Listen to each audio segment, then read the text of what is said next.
आप सबको जय मसीह की। आज जो हमारा टॉपिक है, स्पिरिचुअल टॉपिक, वो है विजय। विजय के बारे में है। विजय इन द सेंस हम कैसे कठिनाइयों पे, मुसीबतों पे विजय पाएं, हम कैसे अपनी लड़ाइयों पे विजय पाएं, जो हमारी लड़ाइयाँ रोज़मर्रा की ज़िंदगियों में होती है ना। कैसे हम संसार से विजय पाएं, कैसे हम आत्मिक जीवन में बढ़े, तो उस टॉपिक पे आज हम बात करेंगे। इससे पहले कि हम वचन पे मनन करें, हम आइए प्रार्थना करते हैं सारे मिलके। धन्यवाद प्रभु कि आपने ये समय दिया कि हम आपके वचन पे मनन कर पाएं। जो हमारा टॉपिक है विजय, प्रभु इसके बारे में हमें समझाएं, इसके बारे में हमें बताएं। होने दे प्रभु के हम सबको बुद्धि समझ मिले, आपसे ज्ञान मिले, कि हम आपके वचन को समझ के उस पर चलने वाले बने। सहायता मदद करें हम सबकी समझने में, और शैतान की देखने देखी शैतानी शक्तियों से हम सबको बचाएं। और जो भी हमने सबने अभी तक सारे पाप किए, हमारे सारे पापों को क्षमा करें। बहुत बहुत धन्यवाद प्रभु हर एक आशीष के लिए, हर एक बात के लिए।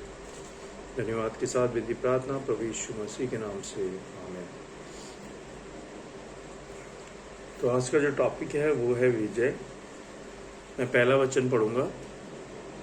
डरो मत, खड़े खड़े वे उद्धार का काम देखो, जो यहोवा आज तुम्हारे लिए करेगा। क्योंकि जिन मिस्त्रियों को तुम आज देखते हो, उनको फिर कभी ना देख पाओगे। यहोवा आप ही तुम्हारे लिए लड़ेगा, इसलिए तुम चुपचाप रहो। कई बार होता है ना कि सामने वाला हमें बहुत बोल रहा है, हमारी गलती नहीं है लेकिन वो बोले जा रहा है। और अगर हम संसारिक हैं तो हम उसे रिप्लाई करेंगे, बहस करेंगे, झगड़ा करेंगे, हम भी ऊंची आवाज रेस करेंगे। लेकिन यहाँ पे यह हुआ बोल रहा है, प्रभु परमेश्वर बोल रहा है कि तुम शांत रहो, चाहे जैसी भी बहस हो, चाहे जैसा भी झगड़ा हो, चाहे जैसी भी मुसीबत हो, शांत रहो। जब तुम शांत रहोगे, चुप रहोगे, तो जो यहोवा परमेश्वर है, आपकी लड़ाई वो खुद लड़ेगा और आप विजय पाओगे उस पर। प्रभु ये समझाना चाह रहे हैं। और जो ये धैर्य रखता है, शांति से रहता है, प्रभु को मानते हुए चलता है, उसकी लड़ाई प्रभु खुद लड़ते हैं, प्रभु उसको जिताते भी हैं। तो इसलिए घबराओ मत, मैं तुम्हारे साथ हूँ। प्रभु कहते हैं मैं तुम्हारे साथ हूँ। ये जो मैंने पढ़ा है अध्याय निर्गमन 14 अध्याय 13 से 14 पद। अगला वचन पढ़ूंगा मैं। हे यहोवा, जो मेरे साथ मुकदमा लड़ते हैं, उनके साथ तू भी मुकदमा लड़। जो मुझसे युद्ध करते हैं, उनसे तू युद्ध कर। भजन संहिता 35 अध्याय 1 पद।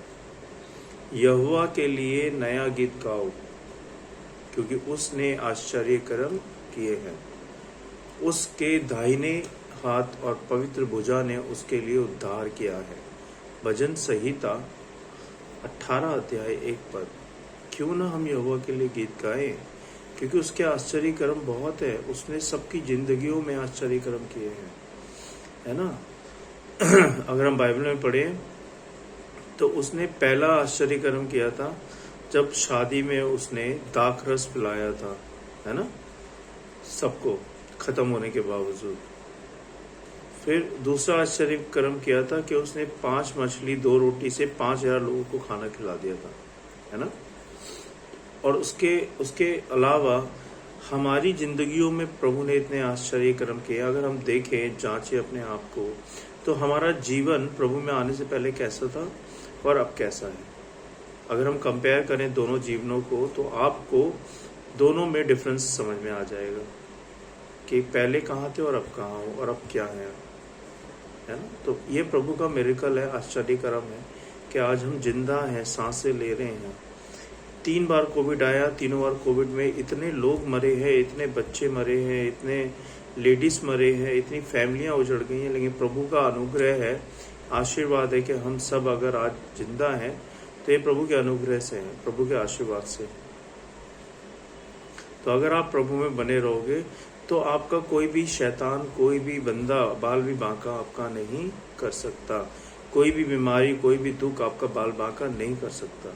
हाँ, परेशान कर सकता है, थोड़ी घबराहट आ सकती है आपको, लेकिन प्रभु हमें शांति देता है। प्रभु का अनुग्रह ही हमारे लिए बहुत है। 3रा अध्याय पढ़ूंगा मैं। घबराने वालों से कहो, हियाव बांधो, मत डरो, देखो तुम्हारा परमेश्वर पलटा लेने और प्रतिफल देने को आ रहा है। हाँ, परमेश्वर आकर तुम्हारा उद्धार करेगा। यशायाह 35 अध्याय 4 पद। प्रभु कह रहे हैं घबराओ मत, हियाव बांधो, मत डरो, मैं तुम्हारे साथ हूं और मैं तुम्हारा बदला लूंगा। घबराने की कोई जरूरत नहीं है। शांति रखो, धैर्य रखो और प्रभु मुझे हर एक बुरे काम से छुड़ाएगा और अपने स्वर्गीय राज्य में उद्धार करके पहुंचाएगा। उसी की महिमा युगायुग होती रहे, आमीन। 2 तीमुथियुस 4 अध्याय 18 पद। इसलिए हम बेधड़क होकर कहते हैं कि प्रभु मेरा सहायक है, मैं ना डरूंगा, मनुष्य मेरा क्या कर सकता है। इब्रानियों 13 अध्याय 6 पद। सच बात है, प्रभु हमारा सहायक है और हमारा प्रभु परमेश्वर है। कोई भी हमारा बाल बांका नहीं कर सकता जब तक प्रभु परमेश्वर का हाथ हमारे सर पे है। घबराओ मत, बेधड़क होकर रहो, क्योंकि प्रभु हमारा सहायक है। आपका, मेरा प्रभु हमारा सहायक है। जो कोई पाप करता है वह शैतान की ओर से है, क्योंकि शैतान आरंभ ही से पाप करता आया है। परमेश्वर का पुत्र इसलिए प्रकट हुआ कि शैतान के कामों को नाश करे। 1 यूहन्ना 3 अध्याय, है ना। जो कोई पाप करता है, जो भी पाप करता है वो प्रभु की ओर से नहीं है, वो शैतान की ओर से है।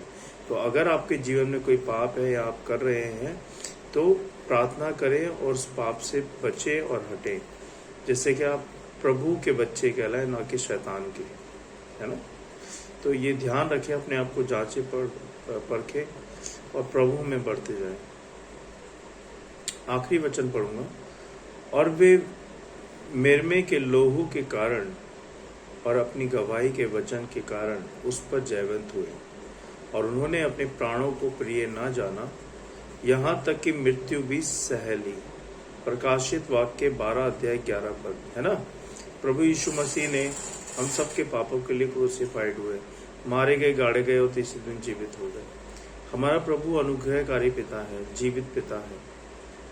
उस जैसा कोई नहीं है, उस जैसा प्रेम किसी ने नहीं किया जैसा उसने हमसे किया, है ना। जिस क्रूस पे मुझे और आपको चढ़ना चाहिए था, उस क्रूस पे वो निष्पाप निष्कलंक होते हुए चढ़ा। इतना दुख सहा, इतनी चोटें सही, इतनी बेइज्जती सही, है ना। किसके लिए? हमारे लिए, मेरे और आपके लिए। तो हमें क्या करना है? प्रभु को, हमें प्रभु को खुश कैसे करना है? कैसे करना है?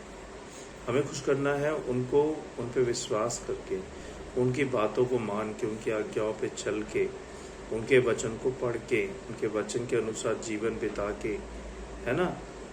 जो उन्होंने 10 प्रॉमिस हमसे मांगे वो पूरे करते हुए हमें प्रभु में आगे बढ़ना है। तब जाके हम प्रभु को खुश कर पाएंगे। वो कोई भेंट नहीं मांग रहे आपसे कि आप इतने 1000 रुपये लेके आओ, इतने करोड़ों रुपये लेके आओ। प्रभु कह रहे हैं कि मुझ पे विश्वास करो, चाहे कोई भी कठिनाई हो, मुसीबत हो, परेशानी हो, मुझ पे विश्वास करो। और जब आप ये करोगे तो आप आशीष ही आशीष पाओगे प्रभु की। आइए हम सब प्रार्थना करेंगे। धन्यवाद, धन्यवाद पिता परमेश्वर, राजाओं के राजा प्रभु यीशु, हम धन्यवाद देते हैं इस समय के लिए। धन्यवाद प्रभु के आपने विजय पे, हम कैसे विजय पाए आपने बताया। सच में प्रभु, जब हम आप पे विश्वास करते हैं, आप में होके चलते हैं, आपकी आज्ञाओं का पालन करते हैं, तो प्रभु हम सब जगह, हर कठिनाई में, हर मुसीबत पे विजय पाते हैं, शांति पाते हैं, आपका अनुग्रह पाते हैं। और यही सबसे बड़ी बात है प्रभु जी। हम सबको पाप से बचाएं, बुराई से बचाएं, जिससे कि हम आपके अनुग्रह में बने रहें प्रभु जी। सहायता मदद करें हम सबकी। ये वचन जो है प्रभु, इस होने दे प्रभु के इस वचन को जितने सुनने वाले हैं 100% उनके दिलों में काम करे और बहुताई से फैले प्रभु जी। जो लोग मुझे देख रहे हैं प्रभु, उन सबको आशीषित करें, उनके घर को, परिवार को, उनके घर के भंडार हमेशा आपके स्वर्ग के भंडार से भरे हैं प्रभु जी। सहायता मदद करें हर एक बात में उन सब की परमेश्वर। मुझे, मेरी और मेरे बच्चों की भी सहायता मदद करें प्रभु। मेरे घर में भी आशीष दें, जिससे कि हम आप में बढ़ते जाएं। बहुत बहुत धन्यवाद आज के दिन के लिए, आज के समय के लिए, हर एक बात के लिए, और आपके जीवित वचन के लिए जो हमें काटता है, छाटता है और अपने रास्तों पर लेके चलता है। धन्यवाद प्रभु आपके जीवित वचन के लिए और सारी आशीषों के लिए। मैं आज की ये सभा आपके हाथ में सौंपता हूँ, आपका वचन आपके हाथ में सौंपता हूँ, और हम सबको आपके हाथ में सौंपता हूँ प्रभु। आप देखें, संभालिए। धन्यवाद के साथ विनती प्रार्थना प्रभु यीशु मसीह के नाम से, आमीन। आप सबको जय मसीह की, और अपना ध्यान रखें। God bless you all.